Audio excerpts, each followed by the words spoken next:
5절에서 11절 말씀까지 한 목소리로 읽도록 하겠습니다. 이렇게 좋은 찬양을 아까는 그렇게 힘들게 했네요. 그죠? 감사합니다. 5장 5절부터 11절까지 우리 함께 한 목소리로 읽겠습니다. 소망이 우리를 부끄럽게 하지 아니함은 우리에게 주신 성령으로 말미암아 하나님의 사랑이 우리 마음에 부은 바 됨이니 우리가 아직 연약할 때의 기약대로 그리스도께서 경건하지 않은 자를 위하여 죽으셨도다. 의인을 위하여 죽은 자가 쉽지 않고 선인을 위하여 용감히 죽는 자가 혹 있거니와 우리가 아직 죄인 되었을 때에 그리스도께서 우리를 위하여 죽으심으로 하나님께서 우리에 대한 자기의 사랑을 확증하셨느니라. 그러면 이제 우리가 그의 피로 말미암아 의롭다 하심을 받았으니 더욱 그로 말미암아 진노하심에서 구원을 받을 것이니 곧 우리가 원수 되었을 때에 그의 아들의 죽으심으로 말미암아 하나님과 화목하게 되었은즉 화목하게 된 자로서는 더욱 그의 살아나심으로 말미암아 구원을 받을 것이니라. 그뿐 아니라 이제 우리로 화목하게 하신 우리 주 예수 그리스도로 말미암아 하나님 안에서 또한 즐거워하느니라. 아멘. 이용기 목사님 나오셔서 말씀 전해 주시겠습니다.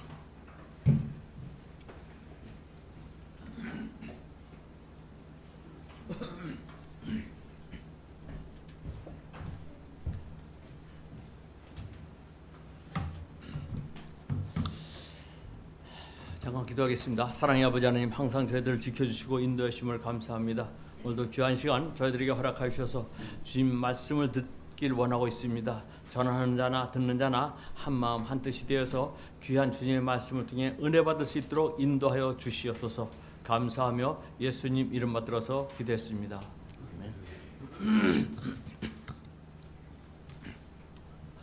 제가 청년 시절 때에 대망이라는 이 중국의 수호지나 삼국지 같은 일본 대하 소설이 있습니다. 근데 그 중에 그것을 읽었는데 그 중에 지금도 생각나는 것이 춘추 시대에 정권을 잡으려고 어느 한 지파가 엄한 규율을 제정하였습니다. 이 규율을 어기는 자는 누구를 막론하고 하든지 엄한 벌로 다스린다고 하였습니다. 근데 그 규율을 어긴 자가 자신의 아들이었습니다. 자신이 한 이야기도 있고 규율을 지키기 위해서 아들을 참수하기로 하였는데 그의 속마음은 자신의 참모들 중에 누군가가 아들을 빼어 돌려주기를 바라고 있었습니다. 그러나 누구 하나 나서주지 않아서 결국 아들을 참수하였다는 대목이 기억나고 있습니다. 자신의 희망을 참모들이 알아주어서 아버지의 사랑을 나타내 주기를 원했지만 결국은 마음만 생각하고 있었던 것입니다. 5절 말씀 보시기 바랍니다. 소망이 우리를 부끄럽게 하지 아니함은 우리에게 주신 성령으로 말미암아 하나님의 사랑이 우리 마음에 부은 바 됨이니. 하나님의 사랑은 생각으로만 그친 것이 아니라 성령으로 말미암아 하나님의 사랑이 우리 마음에 물 붓듯이 부어주었다고 얘기하고 있는 것이죠. 6절입니다. 우리가 아직 연약할 때에 계약대로 그리스도께서 경건하지 않은 자를 위하여 죽으셨도다. 그래서 우리가 아직 연약할 때, 이 연약할 때의 원문을 보면요, 우리가 아직도 도덕적으로 무기력한 상태에 머물러 있을 때를 얘기하고 있습니다. 즉 예수님이 우리를 위하여 십자가에 달려 돌아가실 때에 우리는 예수님의 사랑을 받을 만한 가치가 있는 존재가 아니었다는 것이죠. 그래서 바울은 우리를 진노의 자녀라고 이야기하기도 합니다. 에베소 2장 3절입니다. 전에는 우리도 다 그 가운데서 우리 육체의 욕심을 따라 지내며 육체와 마음에 원하는 것을 하여 다른 이들과 같이 본질상 진노의 자녀이더니. 본래부터 우리는 하나님의 노여우심을 살 수밖에 없었던 사람이었습니다. 다른 사람들과 마찬가지로 날 때부터 진노의 자식이었다고 이야기하고 있는 것이죠. 전혀 하나님을 찾을 수도 찾지도 않는, 즉 영적으로 아주 무능력한 그런 상태였습니다. 하나님의 사랑을 받을 만한 아무런 준비 없는 그런 상황이었을 때에 우리를 위해서 하나님이 독생자 예수 그리스도를 우리 대신해서 죽게 하신 것입니다. 여기서 기약대로라는 뜻은 기간과 시간을 뜻합니다. 하나님께서 그리스도를 십자가에 내주시기로 작정하신 그때가 바로 인간이 영적으로 전적으로 무능하여 스스로 자신의 구원을 위해서 아무것도 할 수 없었던 그때를 말하고 있는 것이죠.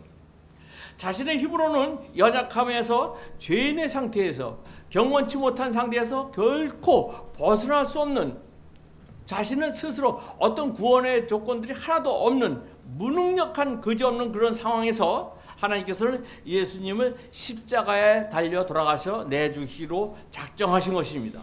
7절입니다. 의인을 위하여 죽는 자가 쉽지 않고 선인을 위하여 용감히 죽는 자가 혹 있거니와. 의인을 위해서 죽기가 쉽지도 않고 또 선인을 위해서 죽는 사람은 간혹 있지만, 예수님께서는 우리가 어떻게 죄인 되었을 때, 우리가 연약했을 때에 죽어주셨습니다. 약자가 강자를 위해서 죽는 일은 있지만 강자가 약자를 위해서 죽는 경우는 없습니다. 그런데 주님은 강자가 약자를 위해서 죽으신 것이죠. 다시 말해서 주인이 종을 위해서 죽었다는 것입니다. 즉 만물의 주인이시며 우리의 주가 되시는 예수님이 연약하고 보잘것없는 우리를 위해서 죽으신 것이죠. 8절입니다. 우리가 아직 죄인 되었을 때에 그리스도께서 우리를 위하여 죽으심으로 하나님께서 우리에 대한 자기의 사랑을 확증하셨느니라. 하나님의 사랑을 확증하였다고 얘기하고 있습니다. 이 확증하셨느니라의 원어의 뜻은 나타내 보여주시고 계시하였다라는 뜻입니다. 예수님이 십자가에 흘린 보혈의 피의 공로로서 십자가에 돌아가셨을 때만이 아니라 그 보혈의 공로가 오늘날까지 계속 이어지고 있는 것이죠. 하나님의 크나큰 사랑인 것이죠. 우리는 자기 아들이 우리 죄를 대신하여 대속의 제물로 아들을 죽게 하신 하나님의 사랑만을 생각하고 있지, 그 하나님의 마음은 어떠하였는가는 생각하지를 않고 있습니다. 구약에 다윗에게 두 아들이 있습니다. 그 아들 중 압살롬이라는 아들이 있습니다. 자기 아버지가 죽은 다음에 왕위가 자기에게 돌아오지 않을 것을 알고서 멀리 가서 군사를 훈련시킨 다음에 예루살렘으로 쳐들어가서 아버지를 죽이고 자기가 왕이 되려고 아버지가 있는 왕궁으로 쳐들어갔습니다. 사무엘하 15장 13절에서 16절까지입니다. 전령이 다윗에게 와서 말하되 이스라엘의 인심이 다 압살롬에게로 돌아갔나에 한지라. 다윗이 예루살렘에 함께 있는 그의 모든 신하들에게 이르되 일어나 도망하자. 그렇지 아니하면 우리 중 한 사람도 압살롬에게 피하지 못하리라. 빨리 가자. 두렵건대 그가 우리를 급히 따라와 우리를 해하고 칼날로 성을 칠까 하노라. 16절입니다. 왕이 나갈 때 그 가족을 다 따르게 하고 후국 10명을 왕이 남겨두어 왕궁을 지키게 하니라.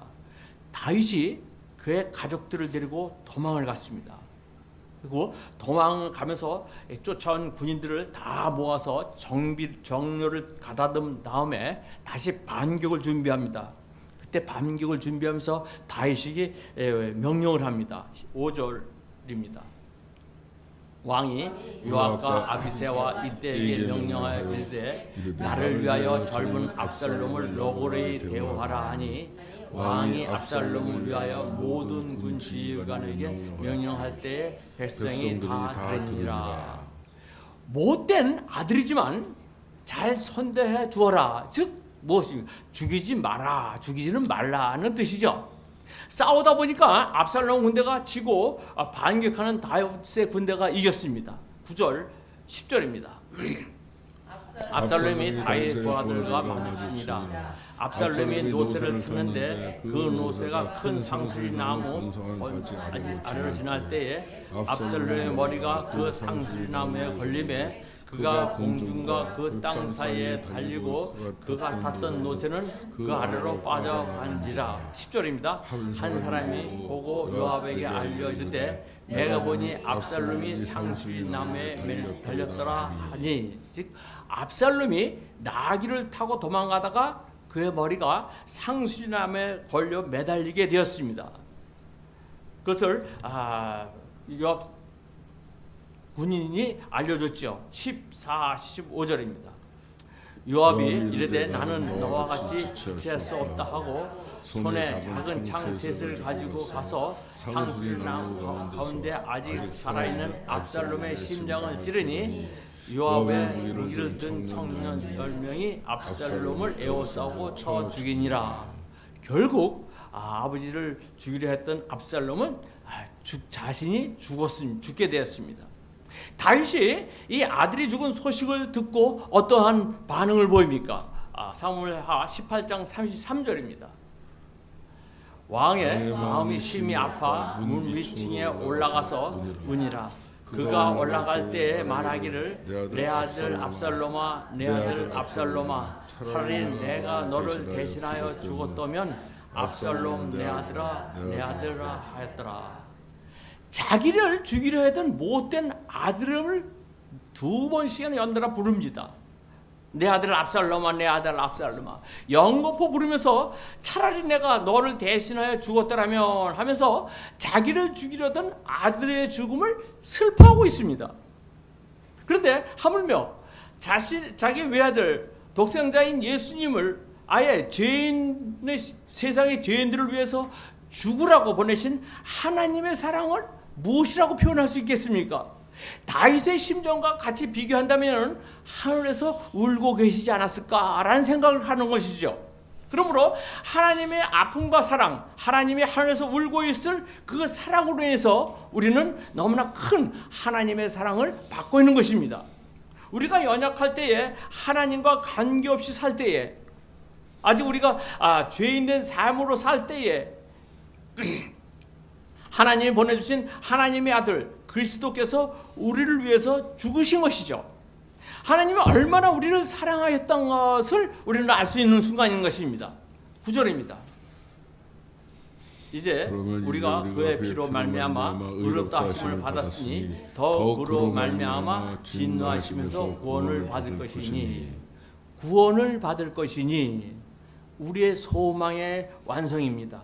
완전한 구원이며 영원한 구원을 얻는 것이죠. 예수 그리스도의 보혈의 공로로 인해서 우리가 의롭다 칭함을 받고 그럼으로써 거룩하게 이르게 된 것이죠. 로마서 6장 22절입니다. 그러나 이제는 너희가 죄로부터 해방되고 하나님께 종이 되어 거룩함에 이르는 열매를 맺었으니 그 마지막은 영생이라. 거룩함에 이르는 열매를 맺었다. 거룩함의 열매는 즉 영생인 것입니다.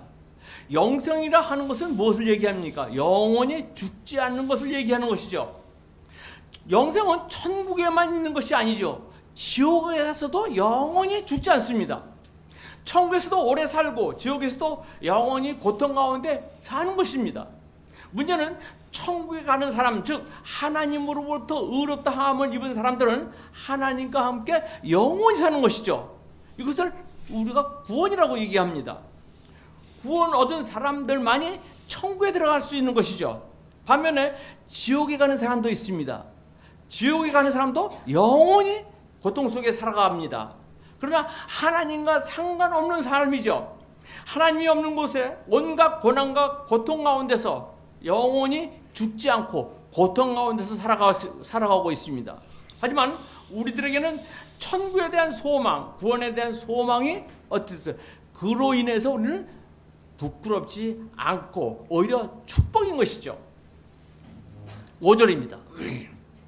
소망이 우리를 부끄럽게 하지 아니함은 우리에게 주신 성령으로 말미암아 하나님의 사랑이 우리 마음에 부은 바 됨이니. 소망이 부끄럽게 하지 않으면 무엇 때문입니까?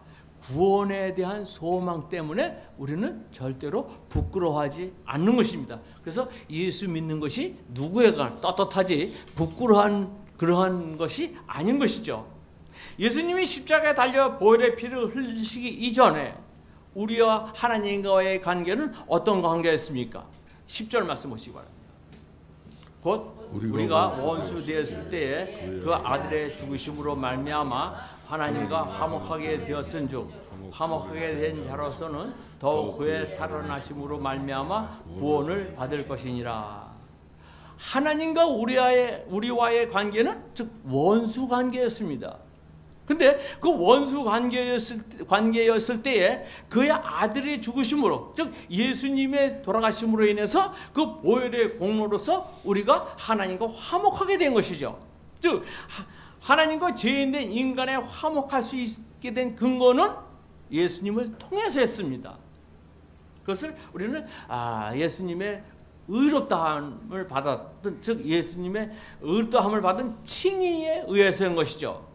칭의가 없이는 하나님과 인간의 화목한 관계가 있을 수가 없게 된 것입니다. 다시 말해서 예수 그리스도의 십자가의 피 흘림 없이 보혈의 공로 없이는 하나님과 화목할 수가 없게 된 것입니다. 그러므로 성도가 의롭게 됨을 여김을 받게 된 것은 예수 그리스도의 보혈의 피의 공로, 죽음에 의해서, 대속의 죽음에 의해서 우리가 의롭다 칭함을 받게 된 것입니다. 주님의 은혜로 의롭다 칭함을 받은 성도는 주님으로 말미암아 또한 진노에서 구원을 받은 것입니다. 우리의 죄를 대속하기 위해서 십자가에 달려 돌아가셨다가 3일 만에 부활하심은 주님께서 아무런 죄가 없으심에도 우리를 대신해 죽으심과 하나님의 아들이심을 확증하는 역사적인 사건인 것이죠. 따라서 성도의 구원은 천국에 갈 수 있다는 강한 자신과 확신이 예수 그리스도의 십자가와 부활의 근거에서 우리가 확신을 가질 수가 있는 것입니다. 10절입니다.